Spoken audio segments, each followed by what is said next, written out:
২৬ জুনের মধ্যে জাতীয় নির্বাচন জানালো প্রেস উইং। ইভিএম নয়, ব্যালটে ভোট করার চিন্তা ইসির। জয় নিশ্চিতে নেতাকর্মীদের কাজ করার নির্দেশ তারেক রহমানের। হাইকোর্টের রায়ে ফিরল তত্ত্বাবধায়ক ব্যবস্থা। প্রবর্তন করতে পারে অন্তর্বর্তী সরকারই। মত অ্যাটর্নি জেনারেলের। অসাংবিধানিক ক্ষমতা দখল সংক্রান্ত দুটি ধারা বাদ। ওবায়দুল কাদেরের দেশ ছাড়া নিয়ে আইজিপির ব্যাখ্যা চান ট্রাইব্যুনাল। 2 মাসে গণহত্যার মামলা তদন্তের নির্দেশ। হাসিনাকে গুমের মূল হোতা দাবি করে প্রতিবেদন। রূপপুর সহ 9 প্রকল্পে 80,000 কোটি টাকা লুটপাটের অভিযোগ। হাসিনা রেহানা জয় টিউলিপের বিরুদ্ধে তদন্তের সিদ্ধান্ত দুদকের। এবং নাফ নদী থেকে দেখা যাচ্ছে রাখাইনের ধোঁয়ার কুণ্ডলী। সীমান্তে সর্বোচ্চ সতর্ক বিজিবি। রোহিঙ্গা প্রত্যাবাসনে থাইল্যান্ডে হবে আলোচনা, জানালেন উপদেষ্টা।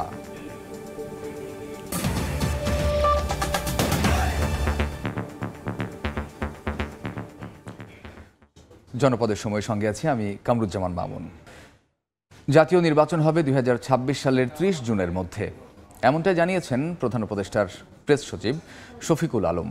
বিকেলে ফরেন সার্ভিস একাডেমিতে সংবাদ সম্মেলনে তিনি বলেন, জাতীয় ঐক্যমত্য গঠন কমিশনের মতামতের ভিত্তিতে নির্বাচনের সময়সীমা কম বেশি হতে পারে। আগামী জাতীয় সংসদ নির্বাচন নিয়ে 16 ডিসেম্বর স্পষ্ট বার্তা দিয়েছেন প্রধান উপদেষ্টা ডক্টর মোহাম্মদ ইউনূস। একদিন পর মঙ্গলবার সন্ধ্যায় রাজধানীর ফরেন সার্ভিস একাডেমিতে সংবাদ সম্মেলনে প্রধান উপদেষ্টার প্রেস উইং জানালো, নির্বাচন হবে 2026 সালের 30 জুনের মধ্যে। এক্সাক্ট ডেট কি এটা তো সত্যিকার অর্থে অনেক ক্ষেত্রে এটা ডিপেন্ড করবে রিফর্মের উপর, বাট উনি একটা মানে টাইম একটা দিয়ে দিয়েছেন। এর চেয়ে আর ক্লিয়ার রোড ম্যাপ আর কি হতে পারে? আপনি এক্সপেক্ট করতে পারেন যে ইলেকশন হচ্ছে 2026-এর জুনের 30 তারিখের মধ্যে। এটা তো একটা স্পষ্ট রোড ম্যাপ। এ সময় আরও জানানো হয়, 6টি সংস্কার কমিশন প্রধানকে নিয়ে গঠিত হবে জাতীয় ঐক্যমত কমিশন। তাদের কাজ সম্পন্ন হওয়ার পর মতামতের ভিত্তিতে নির্বাচনের সময়সীমা কম বেশি হতে পারে। তো জাতীয় ঐক্যমত্য যদি সংস্কারের বিষয়গুলোতে তৈরি হয়ে যায়, তাহলে নির্বাচনের দিনক্ষণও আসলে নির্বাচন কমিশন তখন হয়তোবা জানিয়ে দিতে পারবে। এছাড়া নির্বাচনের জন্য যে প্রস্তুতির বিষয় আছে, সেই প্রস্তুতির কাজ তো নির্বাচন কমিশন শুরু করে দিয়েছে। সরকার ব্রডার পার্সপেক্টিভ থেকে নির্বাচনের একটা সম্ভাব্য সময়সীমার কথা বলেছেন। বিশ্ববিদ্যালয় মঞ্জুরি কমিশনের নাম পরিবর্তন করে বিশ্ববিদ্যালয় কমিশন করা হবে বলেও জানানো হয় সংবাদ সম্মেলনে। নাজমুস সালেহী, সময় সংবাদ, ঢাকা। ইভিএম নয়, ব্যালটের মাধ্যমে জাতীয় নির্বাচন আয়োজনে প্রস্তুত হচ্ছে নাসিরউদ্দিন কমিশন। সিইসি বলছেন, সরকারের চাহিদা মতো সময়ে ভোটের জন্য প্রস্তুত থাকবে ইসি। নির্বাচনে আওয়ামী লীগ থাকা বা না থাকা রাজনৈতিক ফয়সালার বিষয় বলেও জানান সিইসি।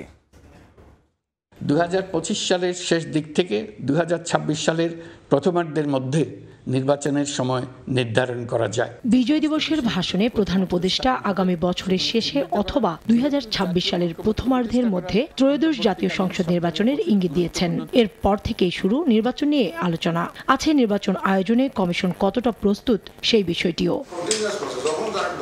সাম্প্রতিক এসব প্রসঙ্গে নির্বাচন ভবনে গণমাধ্যম কর্মীদের সঙ্গে কথা বলেন প্রধান নির্বাচন কমিশনার। তিনি জানান, সরকারের চাহিদা মতো নির্বাচনের জন্য প্রস্তুত থাকবে ইসি। ন্যাশনাল ইলেকশন সুন্দরভাবে ডেলিভার করার জন্য যা যা প্রস্তুতি দরকার আমরা ওয়ার ভোটিং এগিয়ে নিচ্ছি। সুষ্ঠু, সুন্দর, একদম স্বতঃস্ফূর্তভাবে মানুষ যাতে ভোট দিতে পারে, সুন্দর পরিবেশে ভোট দিতে পারে, নিজের ভোট নিজের ইচ্ছা মতো দিতে পারে, সেরকম একটা পরিবেশ দেওয়ার জন্য কোথাও যদি আইন চেঞ্জ করা লাগে, কোথাও যদি বিধি চেঞ্জ করা লাগে, will do that. Electronic voting মেশিনের পরিবর্তে আসন্ন জাতীয় নির্বাচন ব্যালটে হবে বলেও জানান সিইসি নাসিরউদ্দিন। জাতীয় নির্বাচনে ইভিএম ব্যবহারের বিষয়টি আমরা এখনো চিন্তা করছি না। রাজনৈতিক দলগুলোর সঙ্গে কমিশনের তরফে আলোচনা হবে বলেও জানিয়েছেন সিইসি। তার মতে, নির্বাচনে আওয়ামী লীগের থাকা কিংবা না থাকা রাজনৈতিক ফয়সালার বিষয়। এখানে কিন্তু রাজনৈতিক দলগুলাই হচ্ছে মেইন প্লেয়ার, এরাই হচ্ছে মূল অংশীজন। যখনই আমরা প্রয়োজন বোধ করব, যে দলের সাথে আলোচনা করার প্রয়োজন বোধ করব, আমরা ইনশাল্লাহ এটা আলোচনা আমরা চালিয়ে যাব। আর আওয়ামী লীগের বিষয়ে এটা নিয়ে একটা বিতর্ক চলছে, রাজনৈতিক বিতর্ক চলছে। ভোটের সুষ্ঠু পরিবেশ তৈরি করাই প্রধান কাজ উল্লেখ করে সিইসি বলেন, কোনো রাজনৈতিক এজেন্ডা নেই বর্তমান কমিশনের। কাউসারা চৌধুরী কুমু, সময় সংবাদ, ঢাকা। নিশিরাতের ভোটে নয়, বিএনপি সুষ্ঠু ও নিরপেক্ষ নির্বাচনে বিশ্বাসী বলে মন্তব্য করেছেন দলের ভারপ্রাপ্ত চেয়ারম্যান তারেক রহমান। তিনি বলেন, জনগণ যাতে মুক্তভাবে ভোট দিতে পারে সেই পরিবেশ তৈরি করতে হবে। রাজধানীতে রাষ্ট্র কাঠামো মেরামতে 31 দফা বিষয়ক কর্মশালায় নেতাকর্মীদের গ্রামে গ্রামে গিয়ে জনমত গঠনের নির্দেশ দেন তারেক রহমান।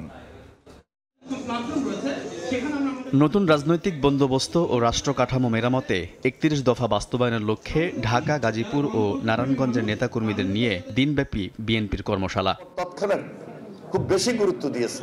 নির্বাচনকে সামনে রেখে নেতাকর্মীদের দিক নির্দেশনা দেন দলটির ভারপ্রাপ্ত চেয়ারম্যান। বলেন, জনগণ যাতে মুক্তভাবে ভোট দিতে পারে সেই পরিবেশ তৈরি করতে হবে। আমি নির্বাচনে তো বিশ্বাসী না, আমরা নিশিরাতের নির্বাচনেও বিশ্বাসী না, আমরা ভোট ডাকাতের নির্বাচনেও বিশ্বাসী না। আমরা একটি স্বচ্ছ স্বাভাবিক নির্বাচনে বিশ্বাসী, যেখানে মানুষ নির্ভয় নির্দ্বিধায় ভোট দিবে। রাষ্ট্র সংস্কারে 31 দফা বাস্তবায়নে গ্রামে গ্রামে জনমত গড়ে তোলার নির্দেশ দেন তারেক রহমান। বাংলাদেশের মানুষ তাকিয়ে আছে বিএনপির দিকে, বা বিএনপির কাছ থেকে তাদের ভালো বড় কিছু প্রত্যাশা। কোটি কোটি মানুষের যখন প্রত্যাশা থাকে তখন সেই দায়িত্বটি কিন্তু অনেক বড় থাকে। কর্মশালার শুরুতে কেন্দ্রীয় নেতারা বলেন, নির্বাচন হওয়া উচিত প্রধান উপদেষ্টা ঘোষিত সম্ভাব্য রোডম্যাপের আগেই, আর সংস্কার হবে সংসদে জনগণের সমর্থন নিয়ে। নির্বাচনের ব্যাপারে যে আশ্বাস দিয়েছেন, আমরা মনে করি আরো যৌক্তিক সময়ের মধ্যে নির্বাচনটা হওয়া খুব বেশি জরুরি। নির্বাচনের সঙ্গে স্থিতিশীলতা জড়িত, নির্বাচনের সঙ্গে গণতন্ত্রের ভিত জড়িত। স্বার্থ হাসিলে কেউ যাতে দলের ভাবমূর্তি নষ্ট না করতে পারে এ নিয়ে নেতাকর্মীদের সতর্ক করেন তারেক রহমান। মহিলাদেরকে বা আমাদের নারী সমাজের। আলতাফ হোসাইন, সময় সংবাদ, ঢাকা। এক যুগেরও বেশি সময় পর ফিরল তত্ত্বাবধায়ক সরকার ব্যবস্থা। মঙ্গলবার এ সংক্রান্ত সংবিধানের ৫৫ সংশোধনী আংশিক বাতিল করে রায় দেন হাইকোর্ট। অ্যাটর্নি জেনারেল বলেন, চাইলে বর্তমান সরকারই তত্ত্বাবধায়ক ব্যবস্থা প্রবর্তন করতে পারে। অন্যদিকে গণভোটের বিধান ফিরিয়ে এনেছে হাইকোর্ট। আর অসাংবিধানিকভাবে ক্ষমতা দখলে রাষ্ট্রদ্রোহিতা সংক্রান্ত দুটি ধারাও বাতিল করা হয়েছে। ২০১১ সালের ৩০ জুন জাতীয় সংসদে পাশ হয় পঞ্চদশ সংশোধনী। এর মাধ্যমেই তত্ত্বাবধায়ক সরকার ব্যবস্থা বাতিল করা হয়। মঙ্গলবার উচ্চ আদালত পঞ্চদশ সংশোধনী আংশিক বাতিল করে রায় দেন। এতে ফিরে এলো তত্ত্বাবধায়ক ব্যবস্থা। তবে কবে থেকে তা কার্যকর হবে এ নিয়ে ব্যাখ্যা দেন আইনজীবীরা। এই তত্ত্বাবধায়ক ব্যবস্থা বর্তমান অন্তর্বর্তীকালীন সরকারের ক্ষেত্রে প্রযোজ্য হবে না। এটার কারণ হলো, বর্তমান অন্তর্বর্তীকালীন সরকার এই তত্ত্বাবধায়ক ব্যবস্থার অধীনে গঠিত নয়। এই সরকারে রিনেমড হবে। এই ব্যক্তিগুলোই যখন তত্ত্বাবধায়ক সরকার সিস্টেমে ব্যাক চলে যাবেন, ওনার তত্ত্বাবধায়ক সরকার প্রধান এবং এটা হবেন। সংবিধান সংশোধনে গণভোটের বিধানের পক্ষে রায় দেন হাইকোর্ট। একই সঙ্গে অসাংবিধানিকভাবে ক্ষমতা দখল, রাষ্ট্রদ্রোহিতা এবং এর সাজা সংক্রান্ত বিধান দুইটিও বাতিল করেছেন উচ্চ আদালত। পঞ্চদশ সংশোধনীর মাধ্যমে এমন কিছু পরিবর্তন আনা হয়েছে যেখানে সংবিধানের যে ফেব্রিক, এই ফেব্রিককে নষ্ট করে দেওয়া হয়েছে। রায় আদালত বলেন, পঞ্চদশ সংশোধনীর মাধ্যমে সংবিধানের মূল কাঠামো ধ্বংস করা হয়েছে। বেসিক স্ট্রাকচারটা তৈরি হয় পিপলসের উইলের উপরে, সেটাও আদালত বলেছে, এবং সেই পিপলসের উইলের তারা কোনো তোয়াক্কা করেন নাই। আর জাতির পিতা সংক্রান্ত বিধানগুলো বিষয়ে আগামী সংসদ সিদ্ধান্ত নেবে বলেও রায় দেন হাইকোর্ট। পঞ্চদশ সংশোধনী বাতিলের নির্দেশনা চেয়ে হাইকোর্টে রিট করেছিলেন সুশাসনের জন্য নাগরিকের সম্পাদক বদিউল আলম মজুমদার সহ 5 ব্যক্তি। বুলবুল রেজা, সময় সংবাদ, ঢাকা। 9 প্রকল্প থেকে সাবেক প্রধানমন্ত্রী শেখ হাসিনা সহ তার পরিবারের 4 জনের বিরুদ্ধে 80,000 কোটি টাকা আত্মসাৎ এবং পাচারের অভিযোগ অনুসন্ধান করবে দুদক। বিকেলে ব্রিফিংয়ে সব সিদ্ধান্তের কথা জানান দুদক মহাপরিচালক। মার্কিন প্রতিষ্ঠান গ্লোবাল ডিফেন্স কর্পের প্রতিবেদনে গেল আগস্টে উঠে আসে রূপপুর পরমাণু বিদ্যুৎ কেন্দ্র নির্মাণ প্রকল্প থেকে বিপুল পরিমাণ অর্থ আত্মসাৎ করেছেন সাবেক প্রধানমন্ত্রী শেখ হাসিনা ও তার পরিবারের কিছু সদস্য মিলে। এরপর ওই প্রতিবেদনের সূত্র ধরে প্রচুর লেখালেখি এবং সমালোচনা হয় দেশেও। গণমাধ্যমের প্রতিবেদন যুক্ত করে বিষয়টি নিয়ে হাইকোর্টে রিট করা হয়। এবার 9টি প্রকল্পে 80,000 কোটি টাকা অনিয়ম ও দুর্নীতির অভিযোগে শেখ হাসিনা, শেখ রেহানা, সজীব ওয়াজেদ জয় এবং টিউলিপ সিদ্দিকের বিরুদ্ধে অনুসন্ধানের সিদ্ধান্ত নিয়েছে দুর্নীতি দমন কমিশন। রূপপুর পারমাণবিক বিদ্যুৎ কেন্দ্রের নির্মাণের নামে প্রায় 59,000 কোটি টাকা লোপাটের অভিযোগও সাবেক প্রধানমন্ত্রী জনাব শেখ হাসিনা, তাঁর ছেলে জনাব সজীব আহমেদ ওয়াজেদ জয়, তার ছোট বোন শেখ রেহানা ও তার ছোট বোনের মেয়ে টিউলিপ সিদ্দিকী ও অন্যান্যদের বিরুদ্ধে দাখিলকৃত অভিযোগের বিষয়েও অনুসন্ধানের সিদ্ধান্ত গৃহীত হয়েছে।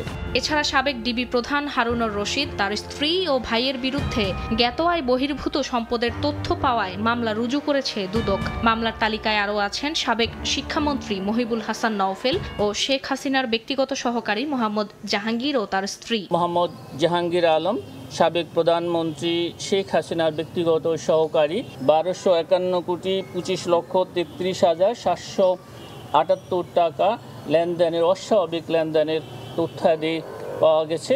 সাবেক প্রধানমন্ত্রী শেখ হাসিনার বিরুদ্ধে ওঠা দুর্নীতির সুনির্দিষ্ট ঘটনাগুলো তদন্তে বিশেষ অনুসন্ধান টিম গঠন করা হবে বলে জানিয়েছে দুদক। ফারজানা আক্তার, সময় সংবাদ, ঢাকা। মিয়ানমারের রাখাইন রাজ্য এখন বিদ্রোহী গোষ্ঠী আরাকান আর্মির দখলে। দুপুরে নাফ নদী থেকে দেখা যায় সীমান্ত ঘেঁষা মিয়ানমারের অভ্যন্তরে আগুনের ধোঁয়া। এ কারণে বাংলাদেশের পতাকা টাঙিয়ে সাগরে যাচ্ছেন জেলেরা। এ অবস্থায় সতর্ক রয়েছে বিজিবি। আরও জানাচ্ছেন সুজাউদ্দিন রুবেল। বাংলাদেশ মিয়ানমার সীমান্তে নাফ নদীর জলসীমা, ঠিক জলসীমার বিপরীতে হচ্ছে মিয়ানমারের রাখাইন রাজ্য, যেটি বলা হচ্ছে এখন আরাকান আর্মির দখলে। বাংলাদেশ মিয়ানমারের যে ট্রানজিট ঘাট রয়েছে সেই ঘাটের বিপরীতে এখন ধোয়ার কুণ্ডলী মিয়ানমারের অভ্যন্তরে। বাংলাদেশে যে টেকনাফ রয়েছে সেই টেকনাফ সীমান্তের নাফ নদীর বিভিন্ন পয়েন্ট দিয়ে সেটি দেখা যাচ্ছে, যার কারণে এখানকার স্থানীয় যারা বাসিন্দা রয়েছে, যারা জেলে পেশায় নিয়োজিত রয়েছেন, তাদের মধ্যে কিছুটা আতঙ্ক বিরাজ করছে। এখন আতঙ্ক একটু বেশি আছে, যখন বিজিবি প্রচুর টল দিতেছে, কারণ আপনার গোলাগুলি কমে গেছে। এখানকার যে নাফ নদী রয়েছে সেই নাফ নদীর জলসীমায় কিন্তু বিজিবির টহল জোরদার করা হয়েছে। বিজিবির পক্ষ থেকে যেটি বলা হচ্ছে, অনুপ্রবেশ ঠেকাতে তারা সর্বোচ্চ সজাগ রয়েছে। সীমান্তে ভীতি ছড়ানোর কিছু নাই। বাংলাদেশের বিজিবির পক্ষ থেকে সার্বভৌমত্ব রক্ষার জন্য বিজিবি সার্বক্ষণিক প্রচেষ্টা করছে। বিজিবির সঙ্গে আরও যে কোস্টগার্ড রয়েছে, কোস্টগার্ডও কিন্তু নাফ নদীতে তাদের টহল জোরদার করেছে। সুজাউদ্দিন রুবেল, সময় সংবাদ, টেকনাফ, কক্সবাজার। এদিকে রোহিঙ্গা প্রত্যাবাসন নিয়ে থাইল্যান্ড সফরে আলোচনা হবে বলে জানিয়েছেন পররাষ্ট্র উপদেষ্টা তৌহিদ হোসেন। সন্ধ্যায় মন্ত্রণালয়ে ব্রিফিংয়ে কথা বলেন তিনি। বিজয় দিবস নিয়ে ভারতের প্রধানমন্ত্রী নরেন্দ্র মোদীর ফেসবুক পোস্ট প্রসঙ্গেও কথা বলেন উপদেষ্টা। উনি তার মতো করে একটা জিনিস বলেছেন, আমরা আমাদের মতো করে বলব। ভারতের পররাষ্ট্রমন্ত্রী বাই নেম আমাকে অভিনন্দন জানিয়েছেন এই বিজয় দিবস উপলক্ষে, যে 13 লক্ষ রোহিঙ্গা বাংলাদেশে আছে, আশ্রয় নিয়েছে, তাদেরকে নিরাপত্তার সাথে এবং অধিকারের সাথে ফেরত নিতে হবে। আজকে আমি ফেরত পাঠাতে পারবো না, এটা তো আপনারা সবাই বোঝেন। ওখানে একটা যুদ্ধ চলছে সত্যিকার অর্থে, কিন্তু যখন সেটেল ডাউন করবে সবকিছু, তখন আমাদের এই একটাই লক্ষ্য, এই লক্ষ্যেই আমরা কাজ করতে থাকবো। ডেট আমাদের জন্য গুরুত্বপূর্ণ, কারণ অনেকগুলি গুরুত্বপূর্ণ দেশ এটার সদস্য। বাংলাদেশের মানুষ ভারত বিরোধী নয়, উগ্র সাম্প্রদায়িক মোদী বিরোধী বলে মন্তব্য করেছেন জাতীয় নাগরিক কমিটির মুখ্য সংগঠক সার্জিস আলম। বিকেলে নীলফামারীর সৈয়দপুরে মতবিনিময় সভায় কথা বলেন তিনি।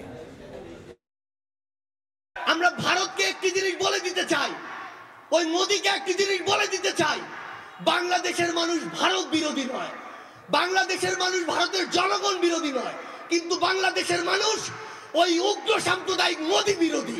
সম্পর্ক হবে দেশের সাথে দেশের, ব্যক্তির সাথে ব্যক্তির নয়, দলের সাথে দলের নয়। বাংলাদেশ রাষ্ট্রের সার্বভৌমত্বের বিষয়ে যদি পৃথিবীর কোন দেশ, কোন দল, কোন মানুষ বিন্দুমাত্র প্রশ্ন করার সাহস করে, আমরা তাদেরকে আমাদের জীবনের বিনিময়ে হলেও প্রতিহত করব। জনপদের সময়ের শীর্ষ সংবাদগুলো জানিয়ে দিচ্ছি আরেকবার। 26 জুনের মধ্যে জাতীয় নির্বাচন, জানালো প্রেস উইং। ইভিএম নয়, ব্যালটে ভোট করার চিন্তা ইসির। জয় নিশ্চিতে নেতাকর্মীদের কাজ করার নির্দেশ তারেক রহমানের। হাইকোর্টের রায়ে ফিরল তত্ত্বাবধায়ক ব্যবস্থা, প্রবর্তন করতে পারে অন্তর্বর্তী সরকারি, মত অ্যাটর্নি জেনারেলের। অসাংবিধানিক ক্ষমতা দখল সংক্রান্ত 2টি ধারা বাদ। এবং ওবায়দুল কাদেরের দেশ ছাড়া নিয়ে আইজিপির ব্যাখ্যা চান ট্রাইব্যুনাল। 2 মাসে গণহত্যার মামলা তদন্তের নির্দেশ। হাসিনাকে গুমের মূল হোতা দাবি করে প্রতিবেদন।